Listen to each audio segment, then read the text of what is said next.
My name is Megan Gaffney, and I'm addressing you today as your President-elect of the PSI. Unsurprisingly, this is not the speech I thought I would be giving today, particularly not on the 50th anniversary of the PSI. Let's just take a moment to reflect on that. PSI is 50. As I sat down earlier on in the week to write my opening words to you, I began to reflect on the past year, and my mind drifted to exactly 1 year ago at the annual conference. Last year, sitting in the audience of the conference hotel, listening to our current president, Mark Smith, give his opening address, I remember being sandwiched in between friends and colleagues in one of the front rows. I remember being only a few feet away from the podium. I remember the faint excitement left over from meeting friends, colleagues, and classmates I had not seen in years at the hotel bar the night before. We are now in a vastly different world. I never thought I would be so desirous of the experiences that we had at last year's conference and the experiences that we have had every year in my memory of our annual conference.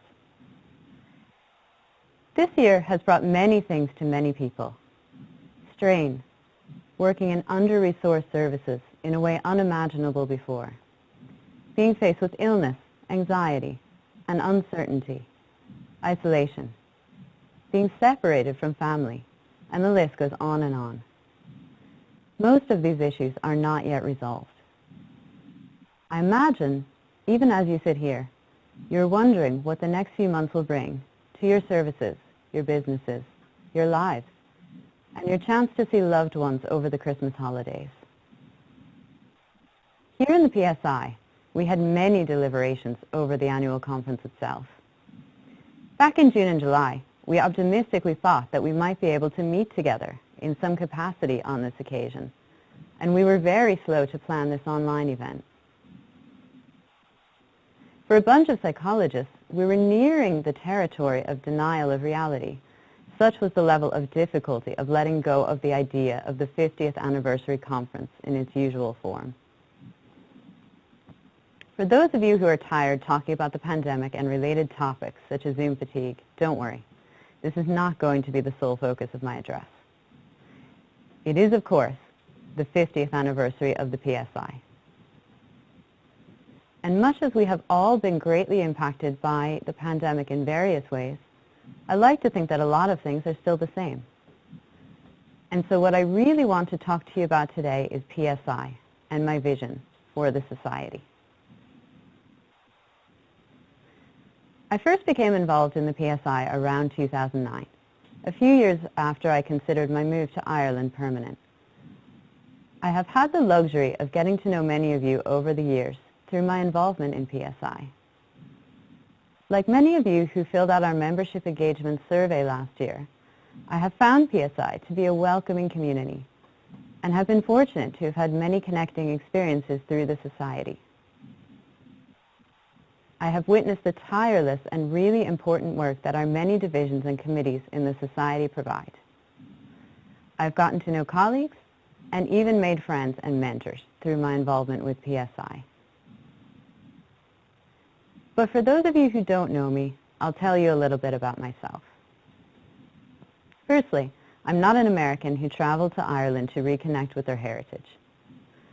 I came to Ireland originally around 20 years ago when I was an undergraduate in my psychology degree and participated on a study abroad.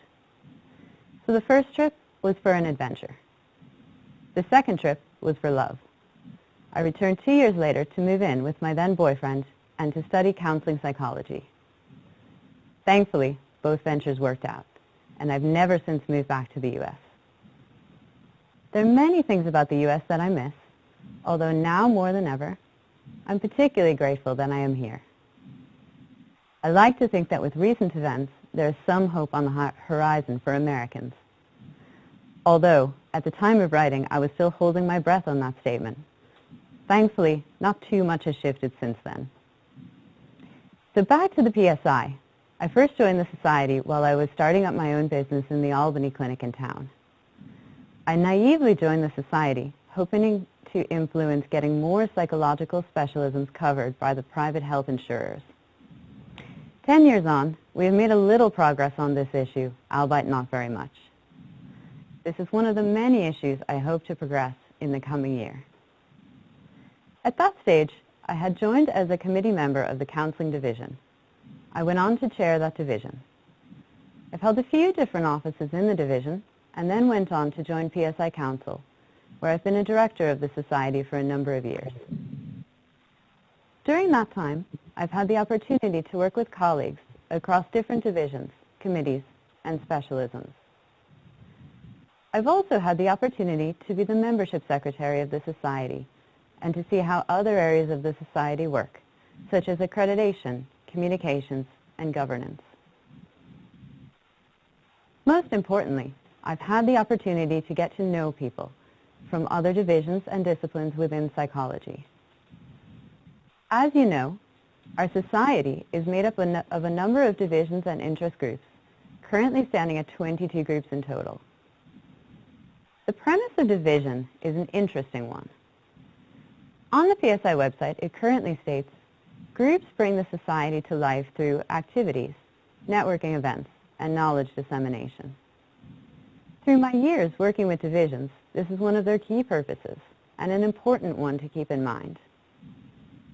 But is this the only impact of divisions?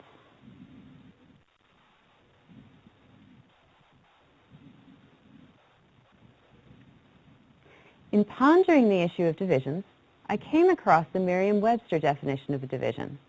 The first definition on the list is the act or process of dividing, the state of being divided, followed up by the condition or instance of being divided in opinion or interest, disagreement, disunity.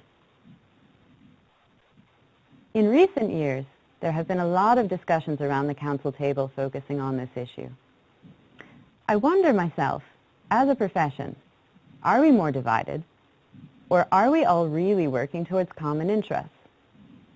Are the divisions between groups too vast to bridge, or do we have more in common than we think? As a profession, we have many challenges, and I can't help but think that division makes them harder. As I mentioned earlier, working in stretch services which are often underfunded or under-resourced. Then, there is working with already vulnerable populations in the midst of an international pandemic. Working in a profession which is not always recognized by our colleagues, or even by the public as a legitimate and recognized field. I am horrified each time I think about the struggles to get psychologists covered by health insurers when other allied health professions are almost always recognized. A few months ago, we had a meeting of council members to discuss the lack of unity within psychology, which appears to have held the profession back from progressing some of these challenges. We came to the conclusion that it is really a minority of psychologists who cannot see some common ground. We all have pride in our diverse specialisms, and many are able to bridge the gaps and see that there is much to be gained by working together and by knowledge sharing with other specialisms.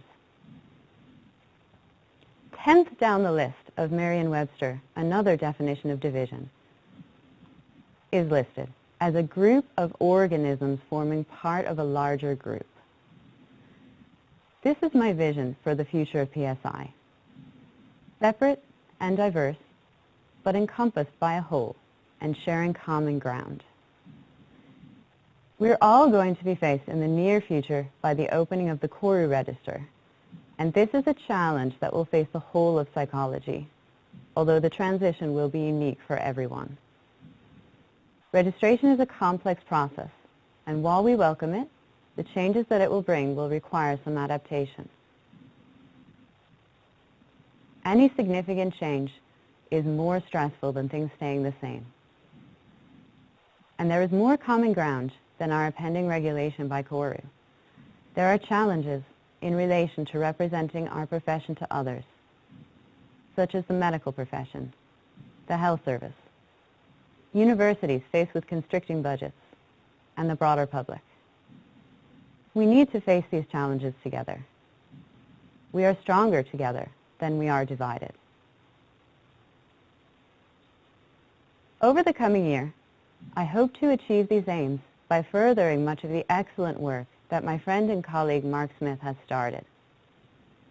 These aims include working to advocate for and establish parity between professional training programs, working to get more training places and resources for psychologists, working to bring psychological knowledge to the public, and sharing how the work of psychologists is relevant and accessible, as well as evidence-based.